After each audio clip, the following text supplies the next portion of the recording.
Welcome to Foundation Friday.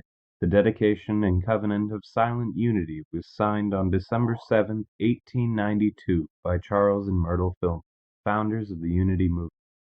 It is unlikely when they signed this covenant that they had any idea how far-reaching unity would be as it evolved into the church we know and love today.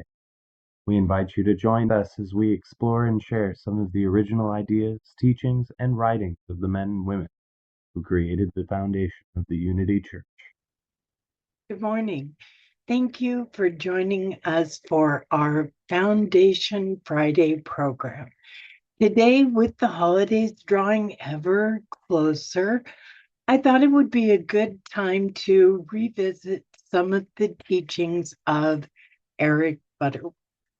Eric Butterworth was one of the most revered teachers in the Unity movement. And today we are going to share one of his essays called Eric Butterworth Speaks, essay number 27, Discover the Wonder of Giving. And if you would like to find Eric Butterworth's essays for yourself, they're available to you free of charge at truthunity.org. Okay, here we go. You are depleted in the giving of a mere gift, but when you give in the spirit of love and service, you have transcended its material worth. You are then blessed through giving, and the other person is blessed through receiving. The tangible article is merely a vehicle through which this exchange takes place. Both of you are richer for the experience, and though the article may soon be used up and discarded, its blessing remains as a kind of soul treasure, never to be lost. This is divine law, very important to grasp. It is one of the great keys to happiness and success in life. Today, there is a consciousness inbred into people through the subtle inferences along the way of their educational process. It is the stress of the importance of getting something out of life, be it satisfaction, happiness, entertainment, wealth, or what have you. It usually implies obtaining the rewards of money, prestige, recognition, and so forth. But the great problem is that most people put the cart before the horse. In other words, they think in terms of getting rather than giving, while the law is quite clear: give, and ye shall receive. We must come to know that. I can remember one man who was out of work, depressed, frantic, too young to retire, and lacking the financial security to support retirement. Yet, as far as the world was concerned, he was too old to get a new job. He took a good look at himself and discovered that he was not really looking for work. He had merely begun trying to get on a payroll to allay his sense of insecurity. So he asked himself if there was not something he could do, somewhere he could give something of himself. This was a new concept for him, giving of himself for free instead of for monetary compensation. Anyway, he volunteered his services to a friend who was struggling to get a business started, asking for and receiving no pay. During a few weeks period, he was able to donate a great deal of wisdom gained through experience and other help, so that the business righted itself and went on to do quite nicely. The other thing that happened was that this new activity opened a flow in his own consciousness. He became part of a giving process and connected to, or coincidental to it, he was led to a marvelous position as a consultant in his own field. The man discovered the wonder of giving, and it changed his life. This calls to mind the scriptural story of a lame man who asked alms of Peter and John as they were going to the gate of the temple, which was called Beautiful. Peter said, "Silver and gold I have none, but such as I have I give unto thee. Arise and walk." At this, the man found himself miraculously cured. Such as I give, such as I give, I unto thee. That is the key. Okay, I read that wrong. Let's go back. Such as I have, I give unto thee. That is the key. Do you give of what you have, whatever that may be? Do you give of yourself? In our times, it is more than likely inferred, gold and silver I have much, so here is my generous gift. Or gold, silver and gold I have little, so sorry I can't give anything. In both cases, there has been forgotten the wonder of putting ourselves into the gift, of thinking of giving as a self-givingness. A gift of great financial value may be indeed, frequently is, an ego fulfillment, or it may have been pressured by conformity, or it is simply to be considered an investment. I wonder if we really give until we are sure that we let not the left hand know what the right hand doeth. Jesus instructs us, "See thou tell no man," nor should we expect any recognition. This sort of thing is challenging, of course, for a minister to handle. Money may well be needed for buildings themselves or expansions of various programs. So what does it really matter if some names are put up on a wall or if a special fuss is made over the donor? Sometimes it is very hard to stick to a principle, isn't it? However, the principle is very exacting.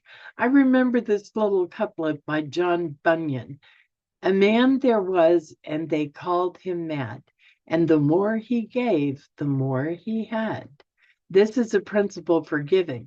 It creates a need, and by the vacuum law, the need draws the supply and draws it beautifully. Life always adapts itself according to the needs of a plant, an animal, or a man through which it courses. The duck has webbed feet simply because he needs them. The polar bear has a coat of white fur because he needs it to be unseen in the Arctic ice and snow. Bird eggs are created so they will roll around in a circle and thus not roll out of the nest. The ditch digger develops bulging muscles because he needs them, while the clerk has scarcely any muscular development because he has no need for it.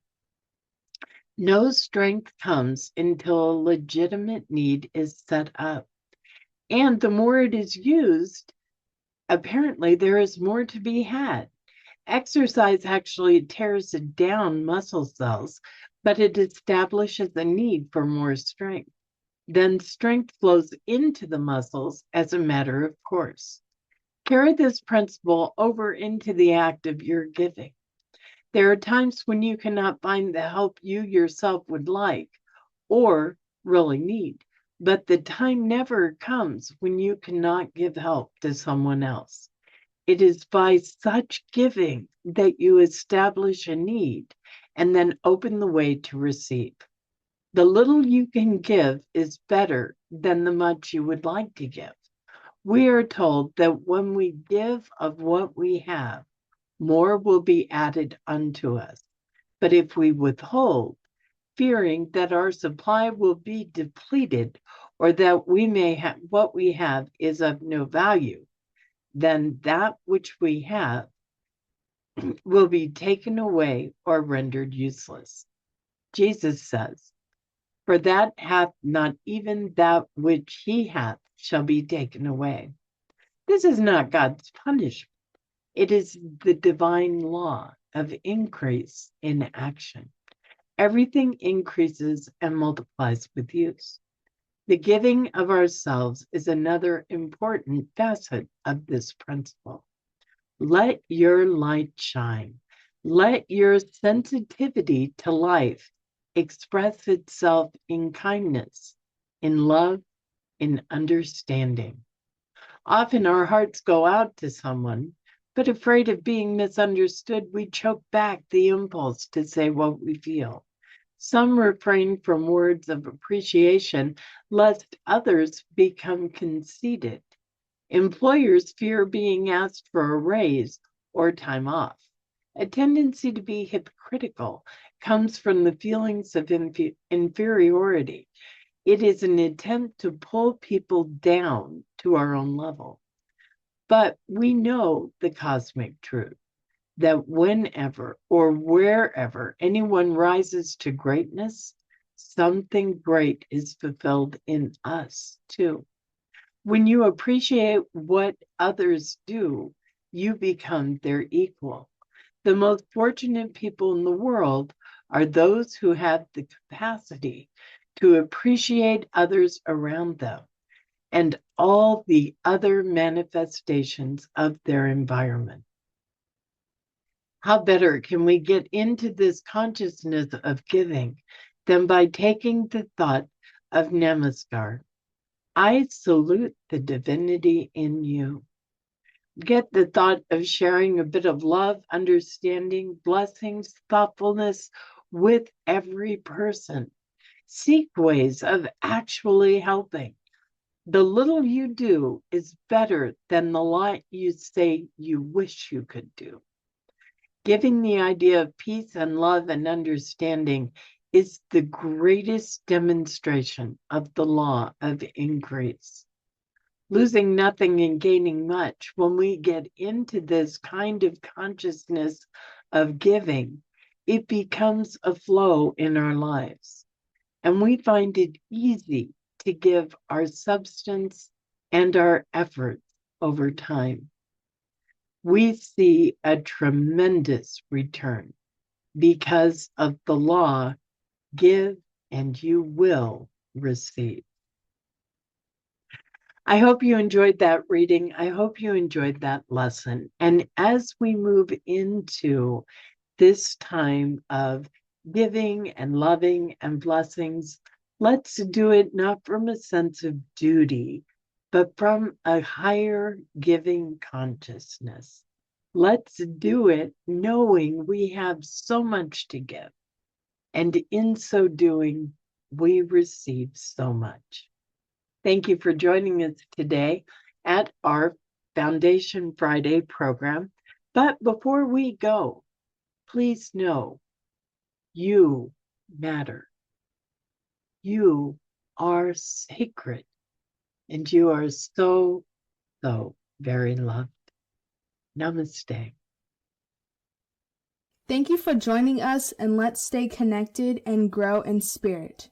We are on Facebook. Search for Unity Church of El Cajon and follow us and like our posts. You can reach us on YouTube at Unity Church of El Cajon. Please subscribe to our channel, watch our videos, and leave comments which can help us improve. We are on the web at unityofelcajon.org. Email or call our church office to receive our weekly newsletters, which lists all of our activities and opportunities to learn and grow together.